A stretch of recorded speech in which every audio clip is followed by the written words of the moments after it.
ఏంది సీన్ అన్న బాణం పట్టుకొని నిల్చున్నావు? సో ఇది బాణం కాదన్నా. సో వచ్చేసి మనకి ఫ్రాంక్స్కి, టైసర్కి, అలాగే మనకి బలినోకి, సో వీటన్నిటికీ సెట్ అయ్యే ఏసీ వెంట్ డాక్ అనమాట. ఏదైతే మనం బ్యాక్ సైడ్ ఏసీ వెంట్స్ని మనం యాక్టివేట్ చేయాలనుకుంటే మాత్రం ఇది రీప్లేస్ చేయాలన్నమాట. సో ఇది మనకి పాతదన్నా. సో దీన్ని మనం తీసేసి ఈ డాక్ని అయితే ఇన్స్టాల్ చేస్తాం అనమాట.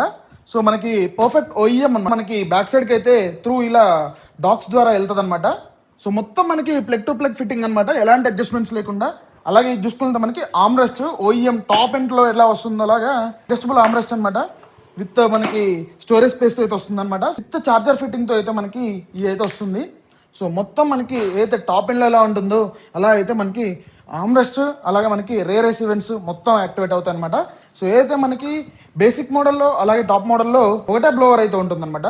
మనకి బ్లోవర్ చేంజింగ్ ఉండదు కాబట్టి సో మనం ఇలా అయితే సెట్ చేసుకున్నా కానీ సేమ్ టు సేమ్ మనకి ఏసీ ఫీల్ అయితే వస్తుంది. క్యాబిన్ మొత్తం అయితే మనకి త్వరగా అయితే కూల్ అవుతుంది, ఎలాంటి ల్యాగ్ అయితే ఉండదు అనమాట. Thank you.